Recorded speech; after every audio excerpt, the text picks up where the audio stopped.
Good afternoon, good morning, good evening, good night, depending upon whether you're watching the Warrior live or the Warrior on demand. Hey, they said it wouldn't happen. I am legendary sports radio icon, the Warrior, coming to you live from just outside the Comanche Resort, our resort and casino, located just on the outskirts of beautiful downtown Livermore, California, where your Southern Division of the 2020 Western Professional Hockey League Championships will be taking place. Behind me, you see the area that is often compared to the Riverwalk in San Antonio. But as you can see, there's no revelers, there's no boaters, there's no cruises. This beautiful stream is now a barren wasteland as we get ready to end the coronavirus pandemic lockout. But that's not why we're here. We're here to discuss the southern region of the Western Professional Hockey League, the Southern Division of the 2020 Western Professional Hockey League Fighting Championships. It's been broke down into two brackets. There's the Jason Simon bracket and the Sandy McCarthy bracket. Today's matchups are huge. We have David Oliver, formerly of the Central Texas Stampede and Bossier City Mudbugs, and former NHLer Jacques Maillat participating in the tournament. The biggest buzz, though, are coming for our number two fighters. Fireman Mel Angelstadt from Flin Flon, Manitoba, and Brad Wingfield, who once put out 575 minutes of penalty minutes, or had 575 legit minutes in penalties when he played for Danbury. As you can see, I'm normally within suit and tie or tuxedo, coming to you a little relaxed today as we get ready for the big event. But I'm going to send you to our commercial sponsors, and when we come back, it's Dave, Danis, and the Warrior in the 2020 Western Professional Hockey League Southern Division Championships. Buckle up, it's going to be a wild ride.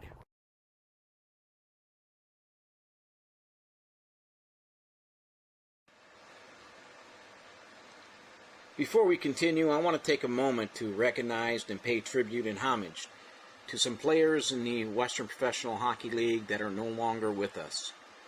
Be it Brandon Christian, Frank Soltise, Derek Crawford, Roger Lewis, Quentin Van Horlick, Rob Gwynn, and Corey Caden. Take a special moment and pay homage in the way of a 10 count to recognize our fallen heroes.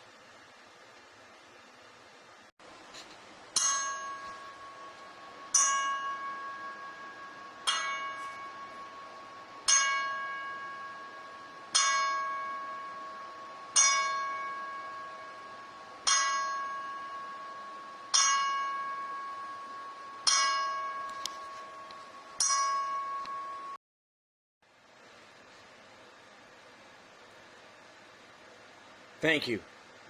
I appreciate you taking a moment to recognize those people, and I want to take another moment to recognize a good friend of mine, Rob Frid. A fighter, a tough guy, a guy who grew up fighting, is now suffering the effects of concussion. We don't know whether or not he has CTE or if it's ripping through his body, but we know Rob Frid, though spiritually in a good place, the fighting has taken a toll on his body. I also want to pay homage to him, and we'll talk to him on my new segment, a 2, a 5, a 10 in the game misconduct, and we'll look at how he's dealing with the effects of multiple concussions. Welcome back, ladies and gentlemen. Yeah, we're live. We are live from the Taji Palace Hotel and Casino and Tribal Lands in Northern California with the 2020 WPHL Fighting Championship Southern Division, the Jason Simon bracket and the Sandy McCarthy brackets as their honorary captains. Joining me tonight will be Dave Danis. For those of you that wondered about what happened in River Cree when we got shut down in the semifinals, we are not at liberty to discuss that. We did receive our passports. We had to sit on the tarmac for about an hour, but I'm not going to give any results of that. I'm going to go ahead and post these all on YouTube. Anyway, Dave, welcome inside the Halsey Palace Hotel and Casino on the travel lands of Northern California. Now, I can't see you, but how's your perch over on the other side of the arena? Well, I tell you what, we've got a pretty good look at it, and we're looking forward to a lot of fun here tonight. Well, it'll most definitely be a lot of fun. Don't forget our Commissioner Emeritus is Brad Treleving, currently the General Manager of the Calgary Flames. Our head of officiating is Chuck Harrison. Our referee is former WPHL, our Central Hockey League official, and now an NHL official. Just call his 1,000th game, Gord Dwyer. Our linesmen are Brian Bull and Ted Simmons, and our head trainer today is going to be Bobby Oakley, who made the trip back with us, and our equipment managers are Jeff Adams and Billy Welker. Now, Billy Welker has signed a waiver. He's not allowed to come out on the ice if things get out of hand. Billy promised that he would not get involved in this. Our head of security is Jamie Hearn. Your director of broadcasting is the Warrior, but I don't like to make things all about me.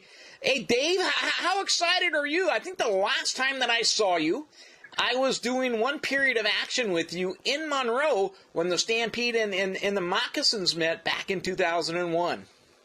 Well, I tell you what, always a lot of fun. Some great matchups in the WPHL days. It's great to see a lot of my old WPHL cohorts, be they players or coaches or officials, as I work my way around the college hockey circuit these days. You know, I had a chance to go to, I had an offer from Billy Davidson to go to El Paso and look, I'm a great color analyst and I'm a great media guy, but I'm not that good at play-by-play. You're one of the best in the business, but there was no way. I mean, Tommy Benizio was leaving, and I always thought he was a scumbag, so there wasn't much to replace there, but they had Billy Davidson, Craig Cox, and Robbie Nichols. There was no way I was going to last in there. I couldn't fight those guys. And at 40, a lifetime in prison seemed like a long time because, I wasn't going to shoot them. Well, I tell you what, as a visiting personnel coming into that arena in El Paso, let's just say it was rather fragrant as you made your way in the back entrance along the fairground area onto that curling rink that they had for an arena. Yeah, it's I just, you look back at some of the barns that you and I have called games in. It's been a long time for me since I've been in the arena. But when this opportunity, and I was approached by sponsors to see if we could put together this tournament, came to me, you were one of the first names that I thought of, just because you've been in and around the game. And unlike most broadcasters, you actually knew what was going on inside the room. Well, you know what? The biggest part of it is to all have fun. I'm a fan with a headset, and I've got some good notes in front of me, and spend my time, trying to get to know the players, the coaches, the Warriors of the world, and you know what? Every place we go, whether it's Central Texas or Tupelo or Odessa or Waco or wherever, the best thing is to have a good time and enjoy the people and enjoy the game and really give it your all. Before I get into the fight, I got to tell you a quick story. Is that when I was doing In the Crease magazine, and I'd always, 2 articles and down there, best place to eat, best press box food. Just before I was about to do an article, it was amazing. Everywhere that I went, the press box, and Bowerman would get mad because he'd say, I'm the director of broadcasting, and he'd be, oh, are you the Warrior? No, he's over there if you want to feed him. So we always had a lot of good food. Well, I tell you what, actually in my time in college hockey, it started as kind of a playoff filler because instead of there's no shootouts, there's no 3-on-3, it's 20-minute overtimes, which means you got a full intermission. So I started doing, you have the Emmys, you have the Grammys, I give out the Davies at the end of every year, and the best restaurants, the best hotels, the best airlines, the best places to go out after the game, and awards all across. And one of the cool things was Jerry York, the all-time winningest coach in college history up at Boston College. He recognized me at a press conference in Vegas, that tournament a couple years ago, and he's like, hey, man, keep that up. I love that stuff. Now I know where the best burger in Bemidji or the best pizza in Anchorage is. It's not always about the X's and O's, and I think you and I had that that dichotomy when we worked together. I called to get some information from you. Is that it's not always what goes on around the ice. It's all, what do you want to say, the pomp and circumstances in the sizzle. The game is the steak, but the sizzle's what sells it. Well, absolutely, and some of the ideas I've gotten through other fans or other broadcasters or other people around the game, and I think that it's part of my job because not all of our fans can come along on a road trip to Fairbanks, Alaska, or to Huntsville, Alabama, or wherever it may be, and so it's my job to share that with them. The game, it is more than the experience of that couple hours on the ice. It's where you went for dinner last night, or the opportunity to meet this individual. Like when I was at the Boston Bruins or Tampa Bay Lightning's practice up in Boston in October. That's part of my job, is to kind of share that whole experience with the people that follow us. I had a conversation yesterday with Sean Legault, and he says, and we will get into that. Well, I actually had the interview last week, but one of the things that he said is he'll never forget coming down the hallway in Edmonton, because he was in camp there in 2003, and somebody was telling the crowd, "Hey, look, it's Let's Go Legault. Hey, you guys, that's the toughest guy in minor league hockey." He said he looked, he's getting an ovation. He looks, he says, "Oh my God, it's the Warrior. What the hell's he doing in Edmonton?" I believe that for everything you're worth, man. Yeah, that's I had a habit of cropping up their place. Matter of fact, Jamie Vermillion, one of the young kids that I saw play minor league hockey, and he went up there to play with you. And before he left, I had told the family that sent him an email that Dave Danis would take care of him, and that's the way that it happened. Well, without much further ado, I'm going to give the brackets. And we're going to start with our 4 and 5 seeds, but let me tell you who's in the bracket. Former Central Texas Stampede skater Jacques Mayotte and Peter Zerber are 1 and 8. Brad Wingfield from the Corpus Christi Ice Rays against Frank Littlejohn. Now, Littlejohn was a late addition to the contest. A lot of people thought I should have took Sean Skihar or Kyle Haviland. But one of the things that I'll say is Skihar is a great fighter, and maybe I overlooked him. But Kyle Haviland once speared me, so there's no way he's getting in any of my tournaments. At number 3, Trevor Converse versus number 6, Carlin Nordstrom. Nordstrom now one of the best fishermen in all of Saskatchewan, and that's one of your players. And then at 4 or 5, go ahead. Oh yeah, Nordy's a good one. I hear from him every once in a while, and he does a lot of stuff with another one of our tournament participants and a former Monroe teammate, Colby Van Tassel, as well. Yeah, I spoke with Colby yesterday, and he actually said that when Nordstrom is fishing, he actually catches them with his hand and then eats the fish without cooking them. I believe it. You know what? He's one crazy dude. And then Paul Fiorini spent some time in Lubbock, St. Angelo, and Odessa, and it was good to touch base with him. He had dropped off the Earth, canceled his Facebook accounts. There's no ice up in Lubbock, but he's become such a pillar of the community, it's hard for him to leave, and he's going to take on Conrad McKay. And one of the things about McKay is actually taking Quade Lightbody's place. As we had selected Lightbody, and then he had sent a letter through our security department during clearance, and Lightbody never actually played in the Western Professional Hockey League, so we were able to, at the last second, snare Conrad McKay, who spent some time in his Odessa well, and this kid is a solid puncher. In the other division, David Oliver from Shreveport versus Craig Stahl, the Austin Ice Bat. Number 2 is fireman Mel Engelstad versus the diminutive, but always tough, Jeremy Thompson. And number 3, Jim Sprott, he's probably one of the nicer guys in the game and a great fighter, takes on another late addition, and Jason Renard. And then at 4 or 5, it's Dave Jaslowski and Jason Clark. Jaslowski with the Alexandria Warthogs, and Jason Clark, a former Fort Worth Brahma who spent a half a season in Central Texas after what happens in Birmingham stays in Birmingham. Dave, how excited are you to do this? Oh, it's going to be a lot of fun. I'm thrilled to be a part of it. It's nice to see some of these old names and old faces around, and we're going to have a good time.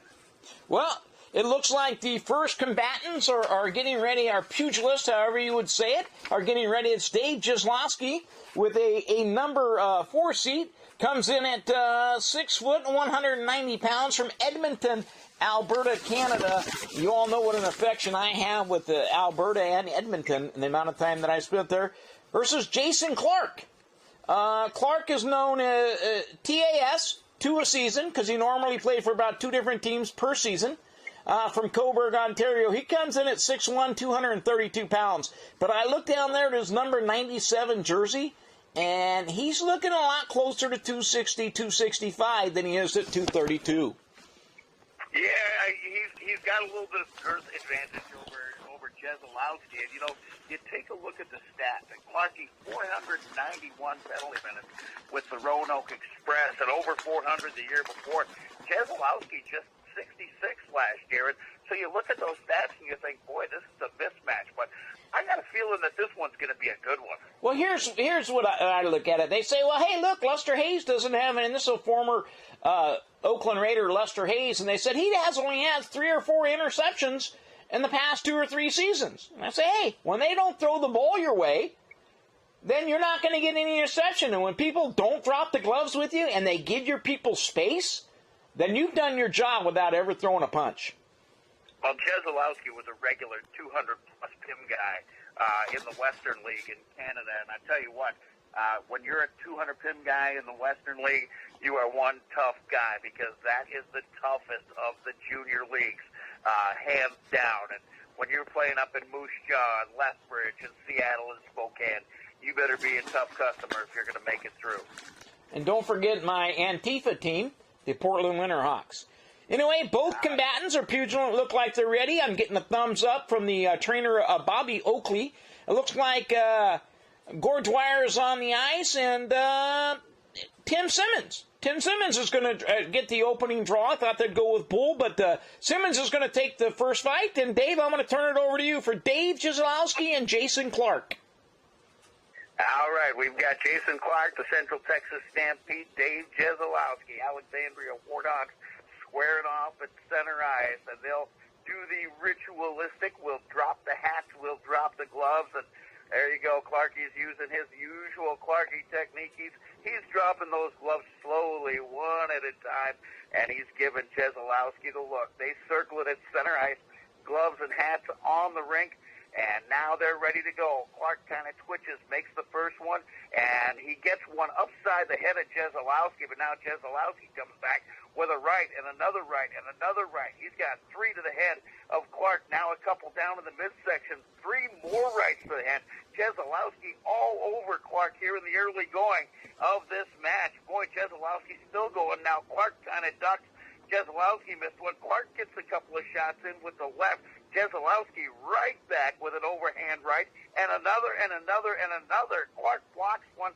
Jaslowski back again. Clark gets 2 shots in, one with the right, one with the left. Now Jaslowski an overhand right. Clark goes down on the ice, and I don't think he's getting up. Clark. No, they've waved it off. Hey, Dave, they've waved it off. It looks like Clark won't get up. Wow, very quickly they called it, and Clark came out looking like the tough guy, but Jaslowski just opened it up, and he only got hit a couple of times, and he just rained him down on Clark. You know what? That's the way we need to get started here. And we look at the next 4 or 5 matchup with Paul Fiorini and Conrad McKay. McKay right off the right off the couch to get with us. You sit down at the house, you don't know you're going to play, and then, you know what, he answers the bell and makes it here within 24 hours. So he's going to get a $500 show bonus and then a $500 win bonus, whether he advances or not. But that was an absolutely amazing for him to come out. And we've all spoke of Paul Fiorini and what he's done to the city of Lubbock, and just how big that his contributions to the community have been. Fiorini comes in at 6'2", 230 pounds, and he's probably a little bit, north of that right now, and taking on Conrad McKay. Anyway, it looks like both combatants are can you see down there? Are they ready, Dave?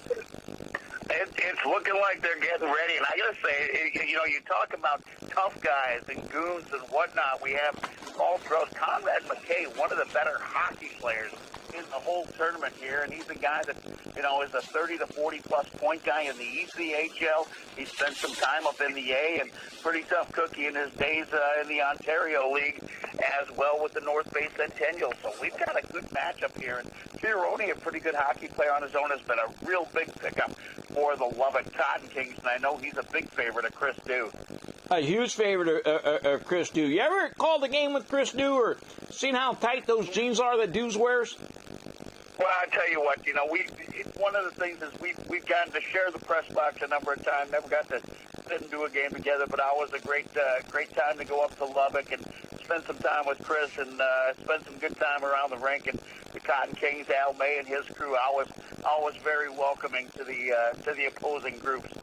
Yeah, I was up there. They treated us pretty good as well. I think Malcolm Camry was the assistant coach the season that I was up there, but it's always good. Doozy was always good. And when I used to do my wraparound in the mornings while everybody else was selling tickets and I was selling Wolf tickets, it was always a pleasure to talk to Chris Dew.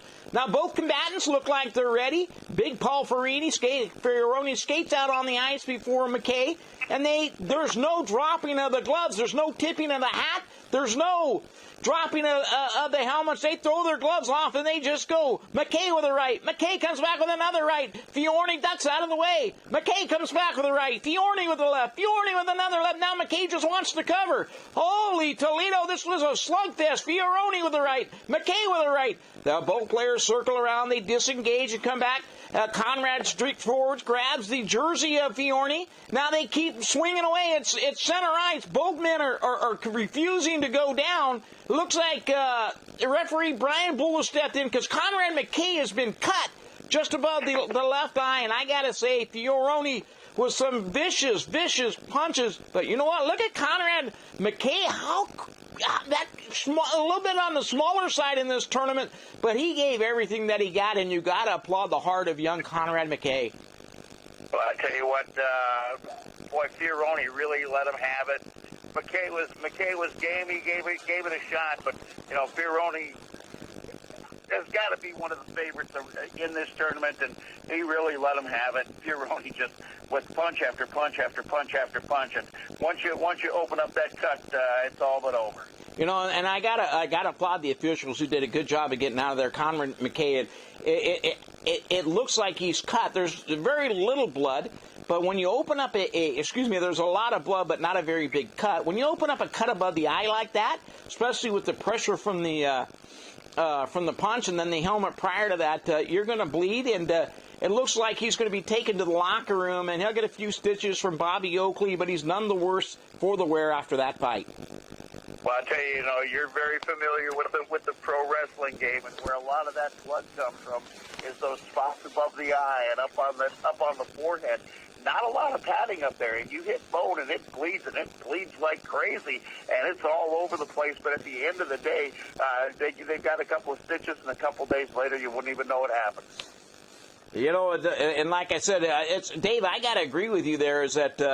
Conrad McKay, though he didn't win that fight, I got to admire his heart. And like I said, hopefully trainer Bobby Oakley will be able to get that stitched up pretty quick. And this next fight's a big fight that I've been looking forward to. I know you've got quite a relationship with Jim Sprott, who comes in at 6'1", 195 from Oakville, Ontario, versus the guy who came in late in the contest as well. We had skipped over Jason Renard, and then some of my boys from Alberta, he's down there in Brooks, Alberta, closer to Calgary at 6'1", 190.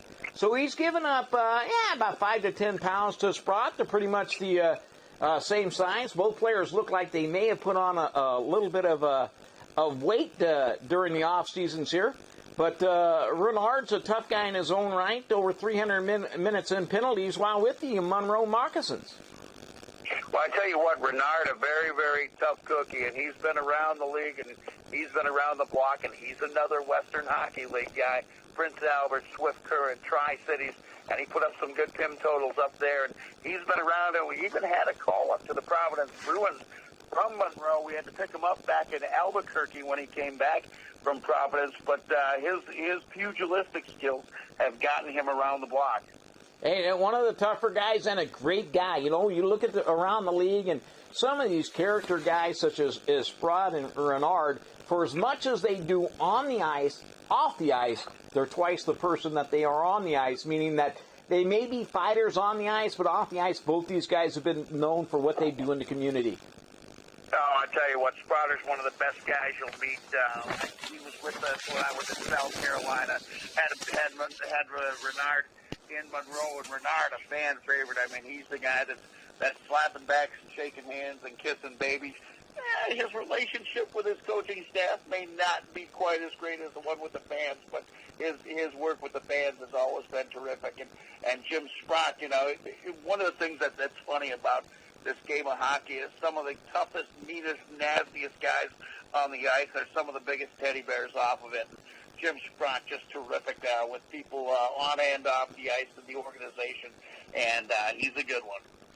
No doubt. Both fighters look like they're ready. Sprott gives the signal from his side. Renard's ready on his side. Go ahead and take it away, Dave.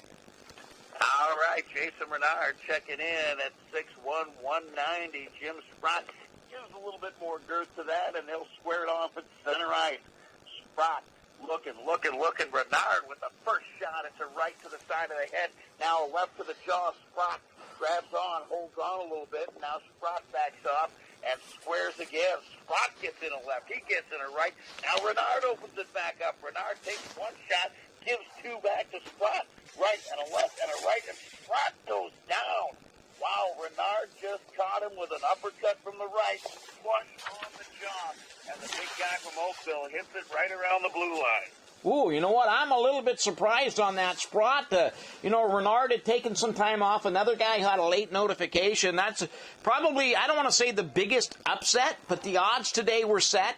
It had Sprott an overwhelming favorite to beat Renard, but you know what? Both guys gave it all they could. Renard's extremely powerful. Looks like he spent quite a bit of time in the weight room lifting over the last couple of seasons, and you know what? Good for him to take a late invitation like that and to beat a veteran like Jim Sprott.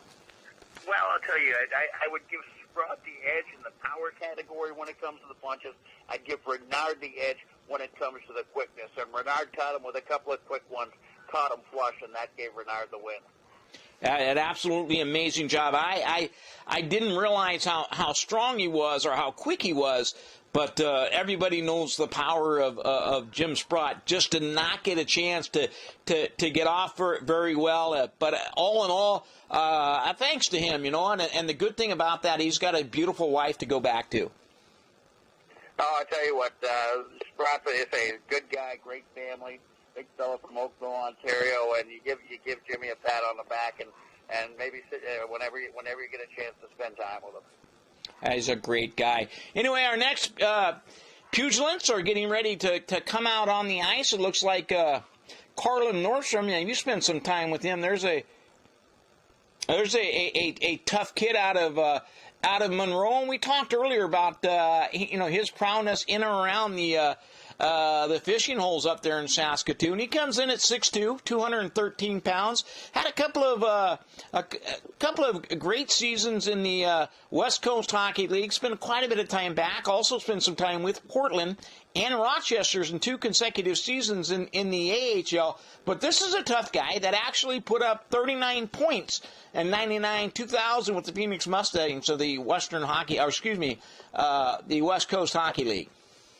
And Nordstrom's one of the guys, maybe a little bit of a rarity here in this tournament, but he comes out of the college hockey ranks, played at Western Michigan University. In fact, one of his teammates with Monroe, Matt Cressman, was his teammate for Bill Wilkinson at Western Michigan up in the great town of Kalamazoo. They play in Lawson Arena, where the fans are known as the Lawson Lunatics, and it gets wild and crazy there. And, he's been around Fort Wayne, Baton Rouge, Quad City, a little bit of time in the A.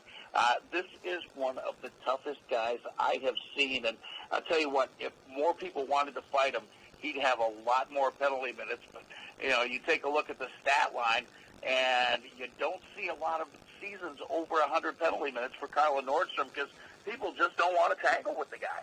No, and you can't blame him if you've seen him there. He's a big guy. He's a friendly guy as well. Now, one of my most controversial picks was Trevor Converse.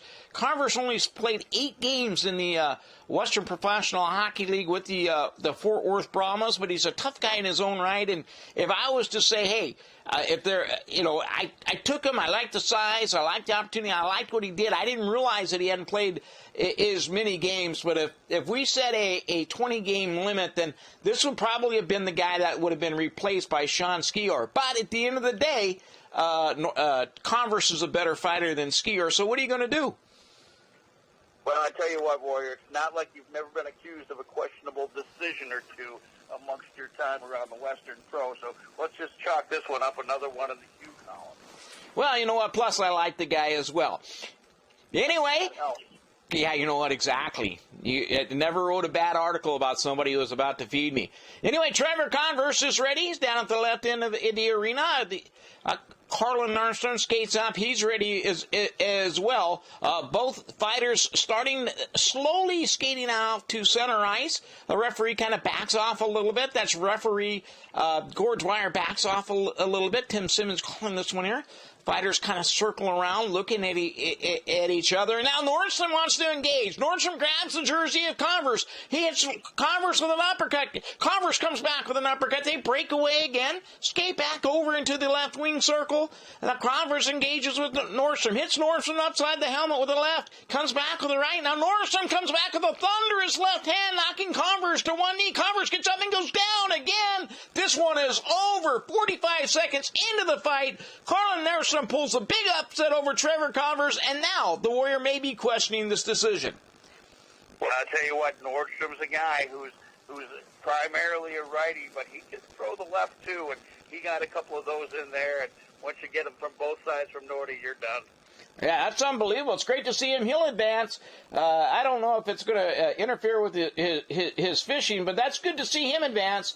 And who knows? Maybe down the line in the finals, I highly doubt it, but he'll have to fight his fishing buddy, Colby Van Tassel. Converse, I appreciate him coming in a late notice. He's coaching down in San Antonio now, so he doesn't get as much chance to throw as normal. I think once he lost an edge, and he never regained his footing. Now, what I say, it's just, you get them a little bit off balance, and you got a good grip on them, and boy, oh boy, they're just a thin duck. Yeah, it's absolutely amazing. Now, our next combatants are getting ready to come back out on the ice. As I said before, Jeremy Thompson spent 2 seasons with the Austin Ice Bats, a tough native kid, younger brother of Rocky Thompson, who spent some time coaching and playing in the with the Edmonton Roadrunners, and he also spent some time with Calgary. He's going to take on Mel Engelstad. Engelstad from Flin Flon, Manitoba, played his junior up there, has been known. He's all over the internet with some of those fights, especially those against Darcy Horacek. I tell you what, this is going to be a good one, and I tell you, we've seen some quick ones. We've seen some that have gotten closer to the end of that minute. This one could be one of those that goes the distance. These are 2 tough guys, Engelstad and Jeremy Thompson. All right, they're squaring it out at center ice. Engelstad right away gets in on Thompson, but Thompson's got him tied up, just kind of tugging and wrestling and pushing back and forth, trying to get a hand loose, but they've got each other tied up pretty good. Engelstad tries to get the left loose. Now he's got it tied back right up. Thompson will pull one loose. Thompson with a shot. Left. Thompson on to Engelstad. Thompson with another left. Boy, now Engelstad will tie him up once again, and they'll just kind of tangle at center ice. This has kind of been one of the slower bouts we've seen so far. Engelstad now circling around. Thompson gets one loose. Another shot from Thompson. Thompson with another. Now Engelstad unloads.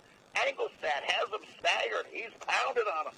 Engelstad, 1, 2, 3, 4. And I tell you what, he's really rocking Thompson right now. Now Thompson gets him tied up again. Engelstad with another shot. He's got him staggered again. But Thompson ties him up. Clock is ticking down here in this bout. Engelstad and Jeremy Thompson.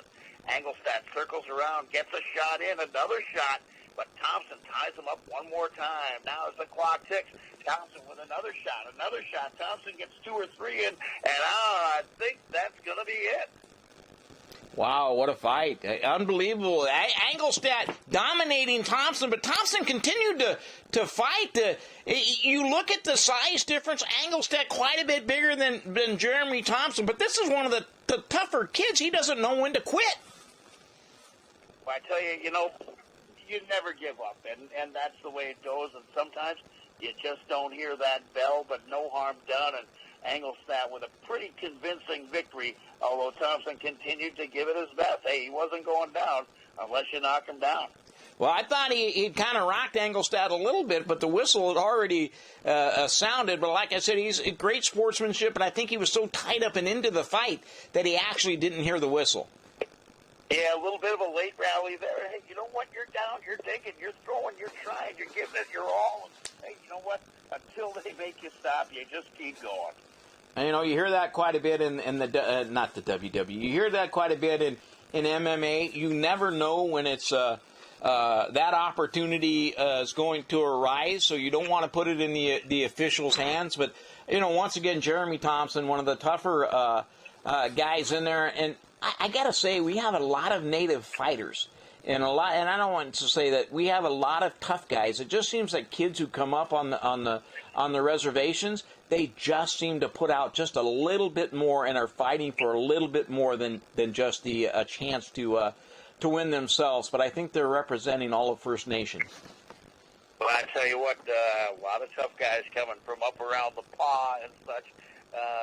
You don't get through those lives up there easily, and there's some tough cookies here in the tournament. No doubt. Now, in the next fight is, hey, listen, this is a former Central Texas Stampede player, former player of the Corpus Christi Ice Rays.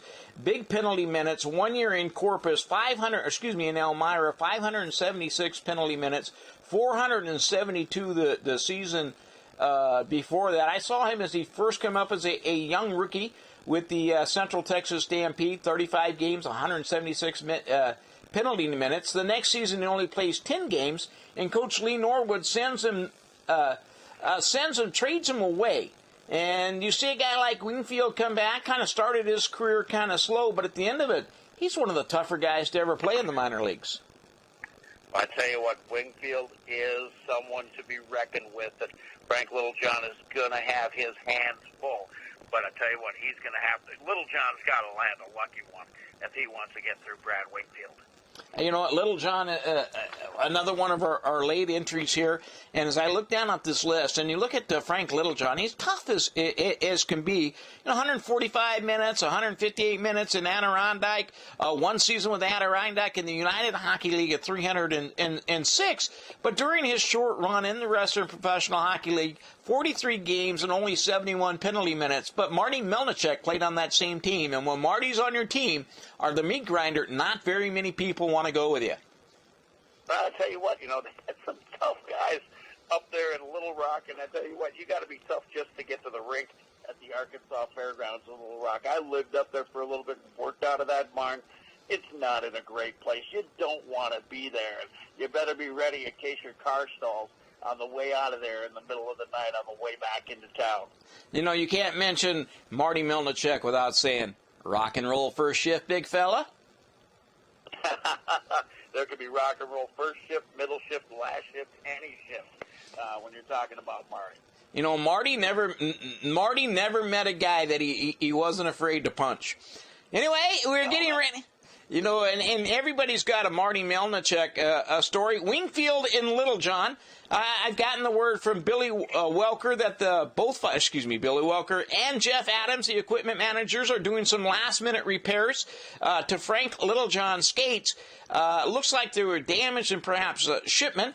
I've got the okay from Billy Welker. It looks like Jeff Adams kind of a shrug. They're going to make do with what they have. Wingfield coming out of the left base behind the Zamboni machine, and Frank Littlejohn coming out from the other side of the arena. Doesn't seem to be any problems with the skates. They meet at center ice where Littlejohn gets on fast with a left and another right to Wingfield. Wingfield circling around in the left wing circle, comes back and engages, and now he's just got the lawnmower going. He thinks Littlejohn is a Zamboni machine as he's wiping the ice with him. Wingfield with 3, 4, 5 unanswered blows. Littlejohn drops to a knee, and it looks like referee Brian Bull is separated and called that fight. This only lasted about 22 seconds, and at first Little John landed 2 quick punches, and then Wingfield came back with a 2-3 combo with a small Diet Coke. Well, you remember the movie Blazing Saddles, when they said about Mongo, don't shoot him, you'll only make him mad? That's what happened with Little John and Wingfield. Little John got a couple in. Wingfield said, that's enough of that, and took him out. Wingfield he's got a number 2 seed, and you look at the toughness of the guys that are in this tournament, and you have to be impressed that Brad Wingfield, with all those penalty minutes that he had in so many different places, I guess he feels that he's not getting paid by the minute, he's getting paid by the punch, because he landed about 7 punches, and that's the quickest fight that we've had all night. Yeah, Little John might have landed 2 punches, and they were the first 2, and Wingfield landed the last 7 or 8, and, kiss him goodnight. Good night, you would say good morning, good evening, good afternoon, good night. And now, it's the moment we've all been waiting for, the matchups of the 1s and the 8s. We'll go up to our northern bracket, the southern division, northern bracket. The Jason Simon bracket had deal with Jacques Mayotte and Peter Zerba. Mayotte and Zerba, I tell you what, Mayotte will go with anyone, anytime, anywhere. Peter Zerba, we talked a little bit about some of the other guys that can play on both ends of the ice. Zerba's a guy that can put some pucks in the net. He can also put some punches in the head. And I tell you what, these are 2 tough cookies. And I'm trying to think of who I'm favoring in this fight, but it's gonna be a good one between Zerba and Jacques Mayotte. Well, Zerba, born, and they said, in Thompson, Manitoba, but we all know he's from Revelstoke in British Columbia. There's no Canadian like a Western Canadian. Came in with Central Texas his first season, 44 games, 291 penalty minutes, but only 10 goals. And this guy advanced into becoming a 54 games with 22 goals and 31 assists, so almost a point a game. And then the next season, 28 points in 30 games, so almost a point a game player, and then he hung him up. But the penalty minutes dropped after that, 342 and 99, 2000. Nobody wanted to go with Zerba, and he became quite the player, and the team didn't want to see him fight because they needed him on the ice. Oh, that's for sure. I say, Peter, another one of those, really good guys. In fact, both Peter and Jacques. Terrific guys, and they're the kind of guys that'll throw them down on the ice and probably be the ones sitting and having a beer together after the game. Yeah, no doubt, and these are 2 guys that meant a lot. And if they were to retire 2 numbers in Central Texas, even though there's no longer hockey there, but if there was 2 numbers to be retired, 2 guys who meant the most to that franchise after Jason Taylor, and Jason more from an administrative standpoint, it's the number 17, Peter Zerba, and number 44, Jacques Mayotte. I tell you what, 2 of the best in the franchise, and I tell you what, 2 tough cookies. And if I want somebody to score me the winning goal, I'll pick Peter Zerba. If I want someone to protect the guy that's going to score that winning goal, I want Jacques Mayotte, because, like I said, this guy will go anytime, anywhere with anyone, and he's probably got quite the collection of jerseys and tracksuits from the many, many teams that he's played with. I can't even count that high, but he's got to be up in the same neighborhood as Greg Bailey. Well, you know what? This guy, nobody's been as many teams as Greg Bailey. But at the end of the day, Jacques also spent 5 games with Quebec in the National Hockey League, and that's too bad what happened in Central Texas when they broke into his house and stole his NHL watch. I tell you, you get to pull that NHL sweater over your head, even if it's just an exhibition game. It is a very, very special thing. And the fact that Jacques got to be with the Nords for 5 back in 88, 89, and, he had himself a couple of scraps while he was up there. Anytime you see that odd number of penalty minutes, 5 games, 33 PIMs, there was at least 1 or 3 fights in his score column. And Mayotte, hey, he's one of the guys that got there, and he got to live the dream. He most definitely did, and you can never take it away from him. All right, trainer Bobby Oakley has given us the thumbs up. Both fighters are on their respective behind the goal net. Mayotte coming out from the Zamboni side. Zerba from the, looks like the visiting locker room side. I guess if you're from left to right on your radio dial. Take it away, Dave. All right, Zerba and Mayotte. Mayotte 6'3", 220 out of Shawinigan in Quebec. And then you've got Peter Zerba, Mayotte. As we mentioned, the guy that's had a cup of coffee in the NHL. He's played in as many leagues as there's been since his rookie year back in 1988. Mayotte and Zerba, they're circling at center ice, and Mayotte's going to unload right away. Mayotte, right, left, right. Mayotte, another right. Zerba trying to get him tied up. Zerba gets a couple of shuffles in, but nothing with anything to it. He's got Mayotte tied up for a second. Now Mayotte gets the left loose. Lets him go. Mayotte with another one. Mayotte just dominating Zerba here. Zerba trying, hanging on for dear life. Mayotte with a right, and that's all she wrote. That's sad to see it. Those two teammates having to fight each other here. But, they'll put their differences aside, and I'm sure they'll go have a beer tonight somewhere. But you got to hand it. Peter Zerba still continuing to be a nuisance on the ice. It was good to see him. He put up a good battle, very defensive type fight, had that right hand free for a second, but there was no way that he was going to beat the experienced Jacques Mayotte, even though he was able to land quite a few shots. He got a couple of them in there, but Mayotte was just too much, and Mayotte's had more fights than most guys have had games, and that showed there here tonight. No doubt, and he'll advance into the second round. Our pugilants for the next round are getting ready to come out. The former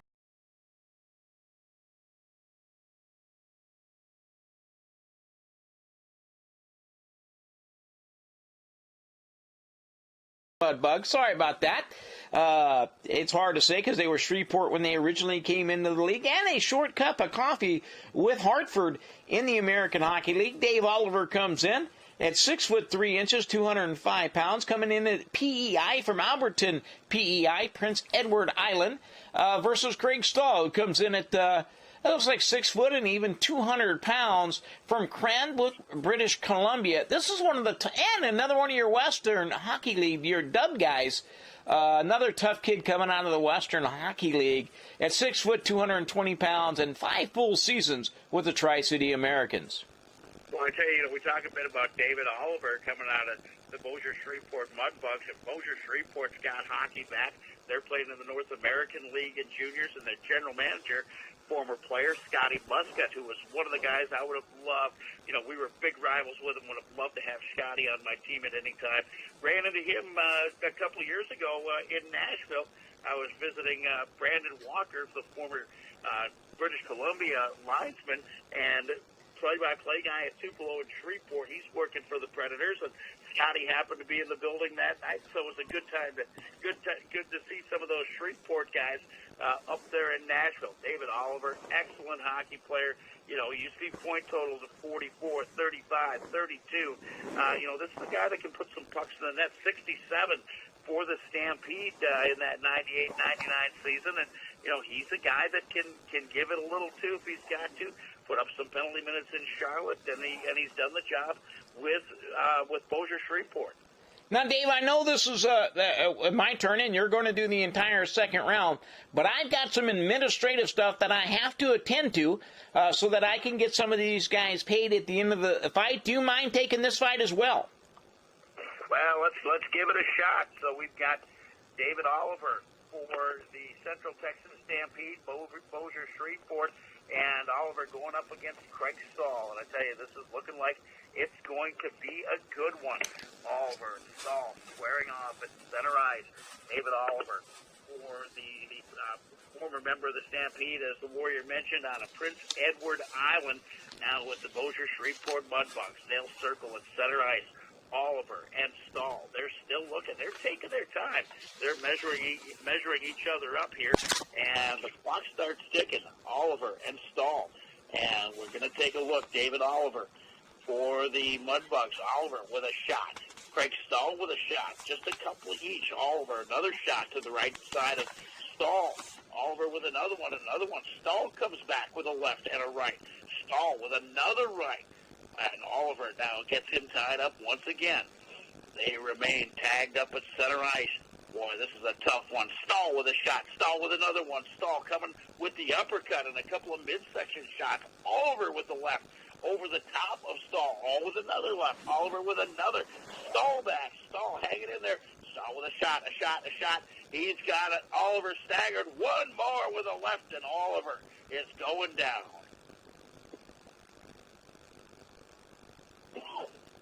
Wow, that is Stahl taking out David Oliver. A tough. That is the biggest upset in the tournament so far. At 8 beats up a number 1. Is you got to look at the Oliver, and I told people when I had Greg Stahl in there that you had to look at the way that where he came from, what he's fighting for, and I think Oliver came in and kind of over. I don't want to say is that he underestimated Stahl's punching power. And a very shocking win. David Oliver looks very disappointing. Hang on here for a second. We have the officials are having a discussion at center ice. And there's something they're discussing about this match between Oliver and Stahl. And we think Stahl has won the fight. But they've got a question with something about Stahl. And I'm not sure if it's equipment. I'm not sure if he's got something funky going on, but wow, they're taking his glove off, and they're motioning for Jeff Adams to come out on the ice right now.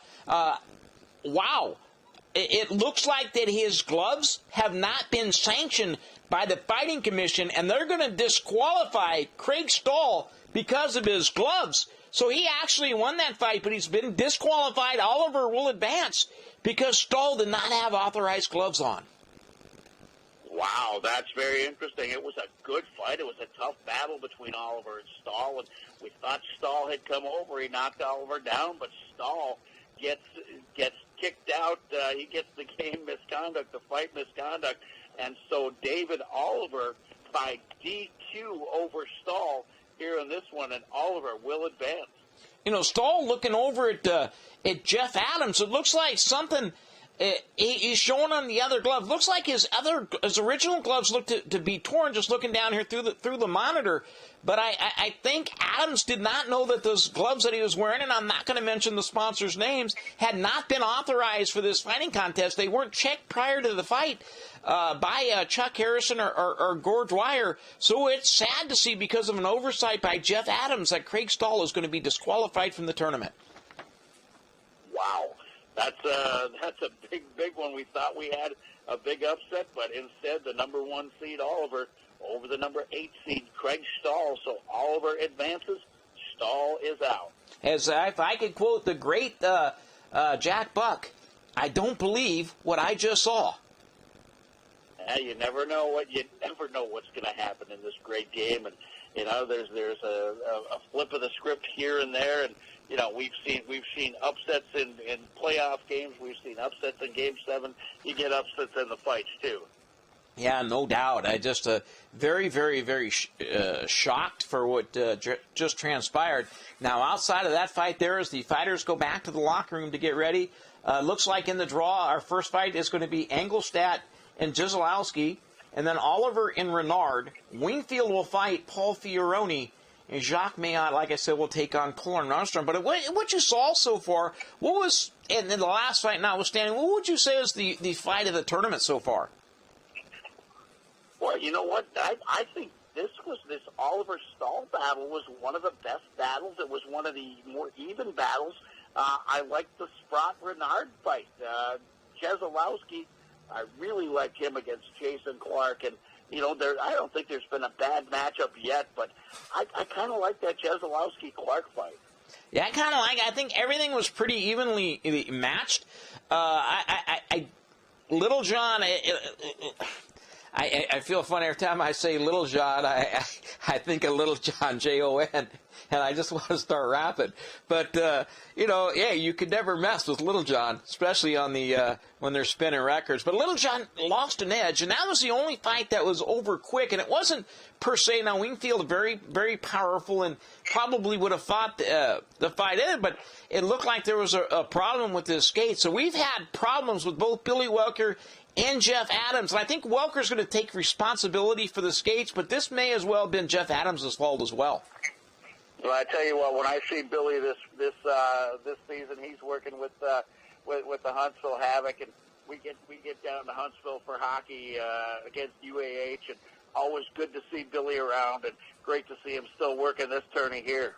Yeah, no doubt. He's one of the, and like I said, he had to sign a waiver because some of the stuff that happened in the Central Hockey League is that when there was a bench clear, Billy often went after the other trainer, or excuse me, the other equipment manager. Well, you know, it was kind of funny, and one of the other broadcasters who shall remain nameless, we had a couple of guys that would go almost every time, and we're standing up there in the press box, and we were just joking about it, obviously. But he's like, all right, when are we going to drop the headset? We're going to have to go too. And you know what? Billy does it with fun. Billy does it with passion, and you got to love Billy. And it's always great to get together with him. You know, I had a lot of fun in the league, but there were some broadcasters, Glenn Norman down in Austin, and probably Bob Hart's up in, and I believe he did the A's games for a while, the Huntsville team down there, what's the name of the Oakland A's baseball team down in Odessa? Midland Rockhounds. He did the Midland Rockhounds games, and he did the Odessa Jackalopes games, but he definitely wasn't a fan of the Warrior. You know what, dude? The Warriors, one of those, you either love them like crazy or you don't. Or you know what? It's possible you can love and hate the Warrior within 5 minutes. Oh, absolutely. Absolutely. My father once said that after he read David Copperfield's book, How to Win Friends and Influence People, he said it's obvious, and I was about 15 or 16, that David Copperfield has never met my son. I believe that 100%. We'll just call the Warrior TW. We'll just call him unique. Unique and polarizing. There you go. There you go. Hey, you could run for office. I most definitely could run for office. A lot of people say, never mind, we won't go there.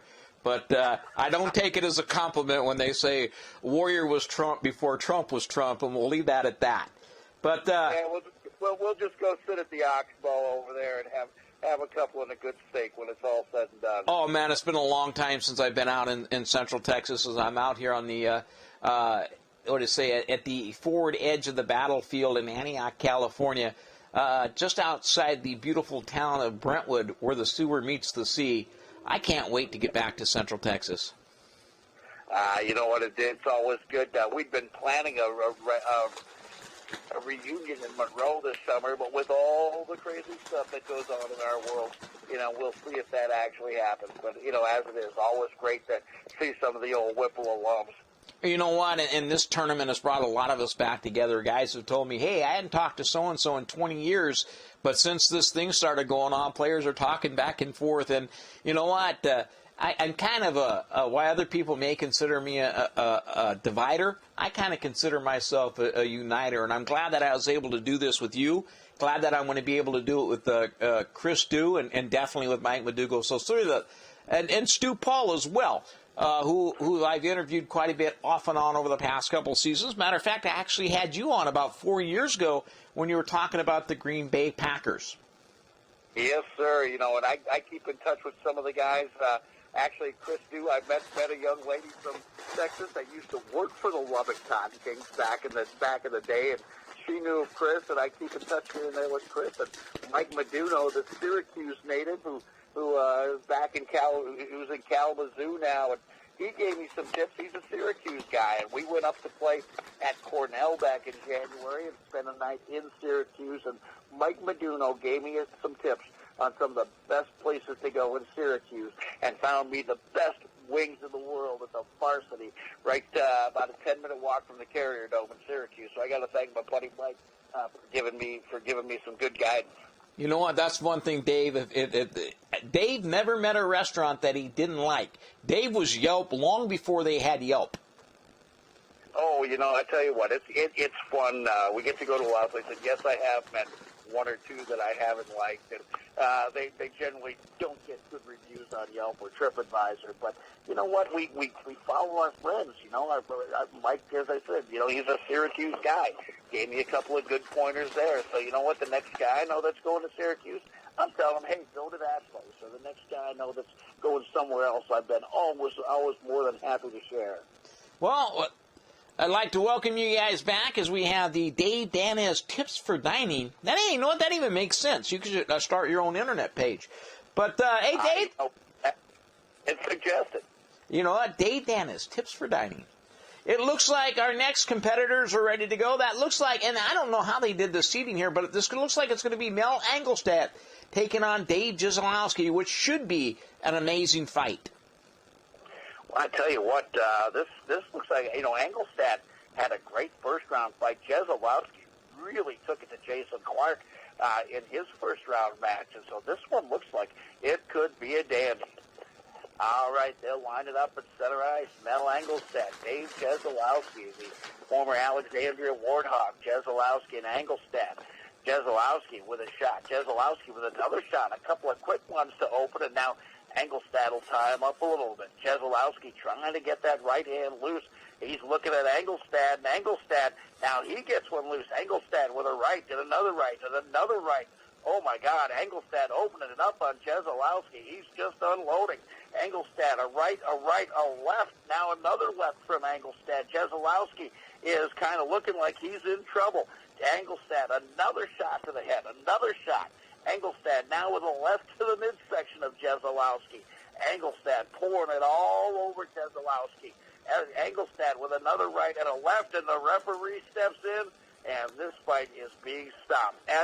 Jezolowski got the first couple in, but Angelstad just unloaded, and Jezolowski was staggered. He wasn't having a chance, and they just stepped in before it could get too nasty. Well, you know what? Though he did step in, I was kind of looking down at Brian Bull if he was going to get involved down there and break that up. But that was an absolutely amazing job. He let the fighters go to the end. He didn't want to have an early stoppage. But you got to applaud Mel Angelstad and Brian Bull. And once again, Jezolowski fighting the more seasoned Mel Angelstad, who actually spent 2 games in the NHL. The Capitals gave him a chance because of the way that he had conducted himself, playing at every level within the AHL, the UHL, the Colonial Hockey League, and the Western Professional Hockey League. It's good to see Mel come back like that. And now, like I said, in the off-season, there is no off-season when you're a fireman, but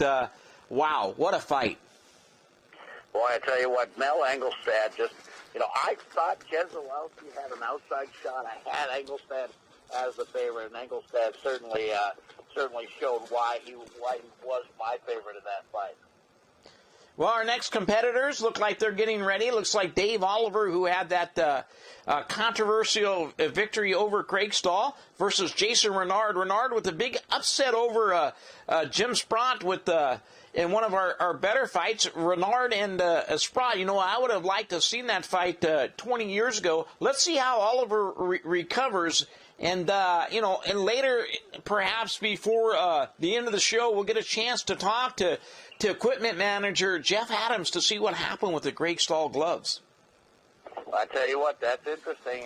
Oliver getting the win by DQ, and it's almost nice that Oliver doesn't end up going up against Jim Sprott, the former Mudbugs here, but Oliver going to go up against Jason Renard, and we know Renard's a tough cookie, and Oliver is a guy that maybe a little underperformed in his first fight, but did get the DQ over Stahl. So we will see how this one goes. You know, I just got a note from Jason Simon, who's able to listen to this game. Very few people have, privy to this. Being able to listen to this through our closed satellite feed, telling me to pass it on to you. What a great job he thinks you're doing. Thank you very much, Jason. I really appreciate it. And you know, Jason's got some ties to the state of Michigan too. And Jason, he's always a good one.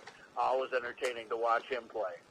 Yeah, you know what? And as our next fighters get on, is as the game has changed and the game has evolved, I don't think we'll see as many characters of the game that we used to. There's something about the American sports fan, the American educated, college-educated hockey player that's pretty much changed the direction of this game. And guys like myself and Don Cherry, we're dying breeds. We grew up in a different era of hockey, and we grew up with the Broad Street Bullies, the Philadelphia Flyers of the '70s, and the bench clearing brawls, and Slapshot. The Hanson brothers played their hockey before turning pro. Played their hockey right here in Lakeview Arena in Marquette, Michigan, and always good to see those guys around. But that was a completely different era, and we're in a different time now. And everybody wears helmets. You didn't wear helmets. Heck, goalies didn't even wear masks when we were kids. So, you know what? It's a different era. The game is still a great game. It's still an entertaining game, and it's fun to be part of it. Before we get on this, I'd be remiss if I didn't thank the fine folks at the Taji Palace Hotel and Casinos who have put us up for the last day or so, and I appreciate the sushi and the steak that they've sent over. I guess they're going to bring your meal over as well. So hopefully they'll get a positive review. But I want to thank the guys at Taji Palace Hotel and Casinos. And just a reminder that we'll have 4 fighters advancing from this tournament to meet the 4 fighters from the north. And I'll release those names tomorrow afternoon when I'm going to combine this into one big show. And then I have secured a fight island for these final matches. That is something. That would be fun to be part of it. By the way, I just wanted to check. There wasn't a limit on our bar tab here, was there? Dave, I gave you an unlimited expense account, and you exceeded it. The Diet Pepsis have been treating me well here. I got the Coke Zero has been good to me, and the fact is that we've been social distancing as well. But it was nice to see the lovely cocktail waitresses that are brought by our sodas and our meals. I think it was a nice touch. But once again, by the people at Taji Palace Hotels and Casinos, located on sacred tribal lands in Northern California. Looks like our next combatants are ready. Looks like it's Jason Oliver. Looks like it's Jason Renard and David Oliver. I get the thumbs up from Bobby Oakley, and both fighters are ready to come onto the ice. I'll tell you what, these guys separated by about 90 miles between Bossier, Shreveport, and Monroe. Jason Renard and David Oliver. Renard with the first shot. Renard throws 2 quick ones, but Oliver gets them tied up. Now Oliver is trying to get the hand loose. Renard's got them tied up. They're struggling at center ice. Oliver and Renard still struggling. Oliver gets loose. He unloads a big right, and down goes Renard. Oh, my goodness. Oliver just let one go, and I tell you, he might have been a little upset with his performance against Stahl, and he just got one shot in on Renard, and he made it count. That's all it can take sometimes. Wow, what a fight, Dave. Great job there. Now, I got a question for you. Which one advances since they're both 1-1? Well, I'll tell you what, I got to go. Oliver's got to advance. Well, you know what? Oliver does advance over Renard. I thank Jason Renard for, like I said, a late addition to the roster. He's done a great job. He kind of gave us a thumbs up on both sides as he skated off the ice. It's good to see a class guy like that not only appreciate the fighter, but appreciate those of us on the support staff that have put this together. Well, I'll tell you what, you see at the end of it, a 7-game Stanley Cup battle, and, they're going down, and one of the things you'll see is the players that have gone toe-to-toe for 7 games, she's shaking hands and pats on the back, and often the biggest hugs and the biggest pats on the back come from the guys that beat the living hell out of each other for all 7 games and maybe got in a couple of fights. And you know what, there's some bad blood between some of these guys, but mostly there's a lot of respect for these guys, not only for the game, but for the people around the game, and they're happy to be part of it, and it's a great event we've got going here. You know what, and that's true, there is a lot of respect. I'll never forget the big hugs that were exchanged between Martin Brodeur and Sean Avery. You know what, Avery was that guy. You hated him if he was on the other team. You just couldn't stand the guy, but you know what? Talking to friends that have been around him, he was the guy you loved when he was on your team a lot. And you know what? Entertaining character, certainly a unique individual. But boy, some fun stuff there. I don't think him and Martin Brodeur are ever going to be exchanging Christmas cards. Our next combatants are ready. It looks like it's going to be, I don't know how they did this draw, and we're late getting the words up here. It looks like it's going to be Wingfield and Fioroni. And this is a tough match for me, having traveled and rode that bus with Brad Wingfield, but then seeing what Paul Fioroni has done in the Lubbock area, trying to get ice back up in Lubbock as they've taken away the ice there. He's fighting for the game, at the same time raising his kids. So this is one match I'm glad that I don't have to call. Well, I tell you what, this is going to be a good one as well. Wingfield can throw, Fiorini can throw. I mean, these are good hockey players. These are good fighters, and this is going to be a beauty. They'll line it up at center ice. They'll tap the gloves, and now, one by one, the gloves to the rink, and now Fioroni will drop the helmet. Wingfield will drop the helmet, and the clock starts, and we are ready to go.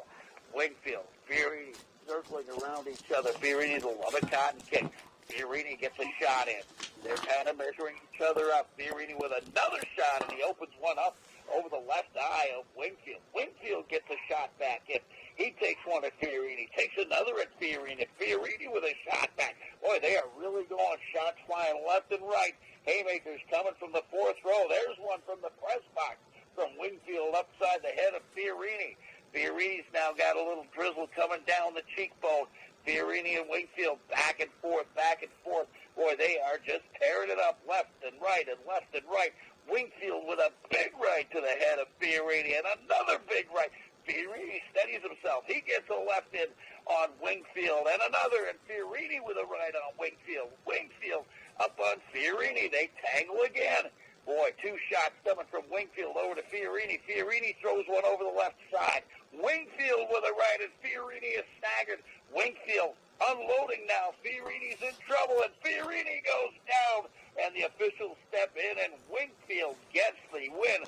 But boy, that one, Warrior, that one may be the most entertaining battle we've had. They were both unloading big ones, and finally Wingfield with a big overhand right takes Fiorini. You know, it's an amazing thing. I've been around this game for in or around it for a long time, though I've never played the game. It's amazing. As you get older and you see your guys fighting and you got two guys that you like, you may pull for one guy or the other one to win, but you don't want to see either fighter get hurt. And that was an entertaining fight. Both fighters, both extremely strong. I appreciate Paul Fiorini for coming up and being a part of this tournament. Brad Wingfield's going to advance, and I think Wingfield may be an underdog to win this tournament, but he's definitely secured a place on Fight Island. Well, I tell you what, he just unloaded some good ones. This was, I'm going to say it right now, this was the best battle of the tournament so far. And they both got some good shots. And Fiorini looked like he might have had Wingfield in trouble at one spot, but Wingfield came back, and he caught one right in the right spot, and a couple more, and Fiorini goes down. And tell you what, they may have to do a little scraping and clawing and get those scrapers out at center ice to clean it up before the next one. You know, Dave, before we get to our next fight, I just received an email. I almost said a fax, but I just received an email from the Commissioner Emeritus Brad Treleving in reference to the Craig Stahl Jeff Adams situation. Well, after this fight here, I'm going to go ahead and read that to you. But wow, I'm kind of shocked at what's transpired, and we'll get to that at the end of the Jacques Mayotte Carlin Armstrong fight. And this is two guys. It's almost like Danis and the Warrior are going at it. As Mayotte, the former member of the Central Texas Stampede, takes on Carlin Armstrong, the former Monroe Moccasin. And this fight could be held at the Bell County Expo Center with you on one side of the arena and me down on the ice holding the microphone, getting ready to do the between periods entertainment. Yeah, and try not to get struck by a flying Roger Maxwell ticket. That's the only time that I enjoyed the fact that Central Texas had about 30 feet between the edge of the rink and the front of the stands. Was in that game between Central Texas and Alexandria. You know, I think that Roger Maxwell, and that's another guy who spent a short time up there, he still holds the Bell County Expo Center stick toss champion Yeah, I tell you what, Max got that one. I don't even recall how that all started, but he got a little upset. And honestly, I think he didn't want to be in Alexandria any longer. And he got himself, after playing 10 games, he got himself suspended, and that was his last game in the WPHL. Well, there was no doubt, and how that started, and is him and Craig Johnson were going to fight. It looked like Johnny didn't want to go at that point, maybe later on in the game, but then he got to the penalty box, and those fans can be a bit raucous down there at the Bell County Expo Center. I don't know what was said to him, but he absolutely lost it down there in the penalty box area. Yeah, he got a little upset about something or other, and I don't know if they questioned anything about his family or if it was a less filling taste grape sort of thing. But Max got a little ticked, and he just flung the stick, and away it went, and he was not to be seen again.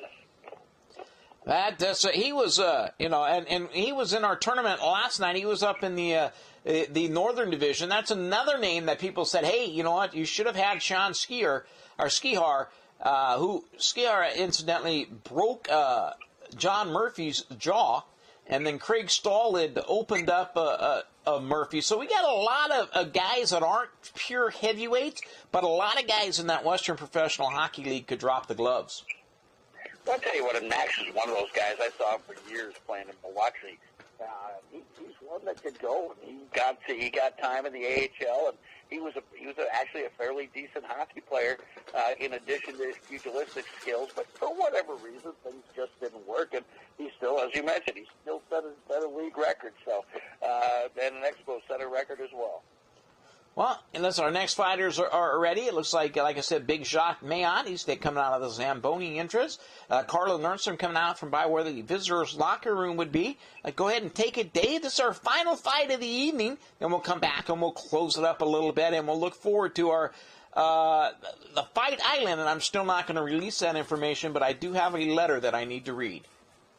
I tell you, this round has seen two of my guys from the Monroe Moccasins, both Jason Renard and Carla Nordstrom, make the round. Renard was knocked out by Oliver earlier, and now Nordstrom will take on Jacques Mayotte. I think this one looks to be a good fight. You know I'm going to favor my guy, but I tell you what, Mayotte's a tough customer. They will line it up at center ice. They touch the gloves. They drop the gloves. No showmanship here. They're just going to get down and get right at it, and Nordstrom takes a look. Mayotte, 2 quick shots to Nordstrom. Nordstrom gets one right back to the right side of Mayotte. Nordstrom with a second shot, and Mayotte turns it. Oh, my goodness. He unloaded a right on Nordstrom, and Nordstrom is out cold. He's done. Ooh, rockabye, baby. Nordstrom is out for the night. It looks like he's just now starting to move as trainer Bobby Oakley has made his way out into the ice. Chuck Harrison and Gord Dwyer both checking on them. But, Nordstrom advanced quite a bit in this tournament. Like I said, he was one of the more underrated guys coming into this tournament. But you got to applaud him for the effort that he put forth. So it looks like Wingfield, Mayotte, Engelstadt, and Dave Oliver, 3 of the 4 former members of the Central Texas Stampede. But so many people came in and out of there that it's not, if you didn't play in Central Texas, then you didn't spend more than 2 years in the Western Professional Hockey League. I tell you what, Todd Lalonde spent a lot of time on the phone bringing guys in and shipping guys out and bringing them in and shipping them out. And I tell you what, the Stampede now with 3 of the 4 to come out of this bracket. And, Brad Wingfield, all them years up in Danbury, and I encourage those of you that are listening to this, and some of these guys may not be household names, but if you go on YouTube, you're going to see some amazing fights. So, Dave, I appreciate you coming in here. We'll wrap this up here in just a moment, but I want to read this letter from Brad Freeliving regarding the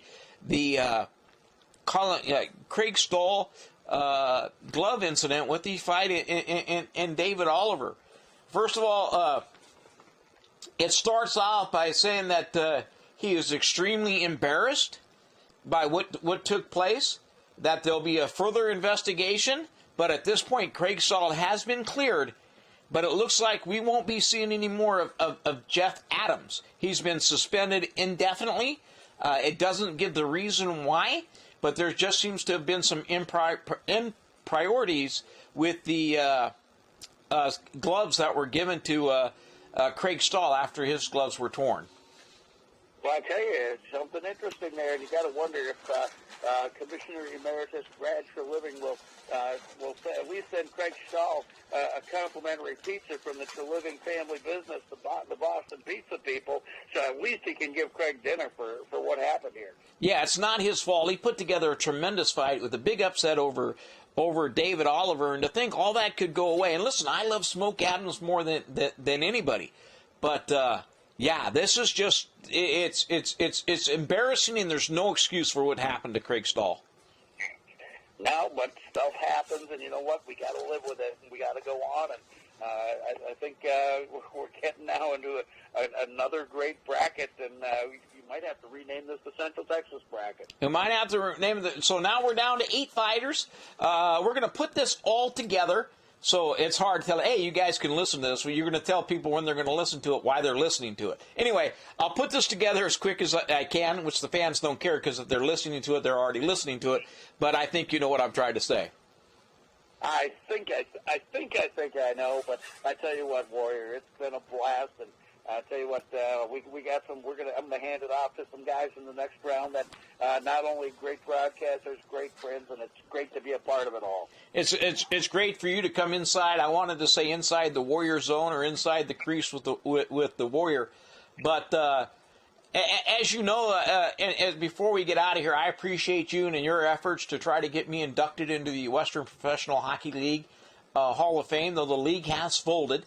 The media department never had that. It was supposed to be myself and Greg Rajan being inducted. The league folded. Then the Central Hockey League folded and was ate up by the East Coast Hockey League. And I'm still not going to feel comfortable until I'm in my rightful place in the Minor League Sports Hall of Fame.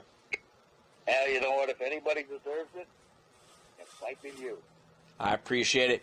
Dave Danis, you've been helping us out, and the rest of you have been listening to the 2020 WPHL Fight Championship on the Warrior Sports and Entertainment Network. We'll get back to you as soon as we're able to release the location of Fight Island. Thanks again. Good morning, good afternoon, good evening, good night, and thanks for listening.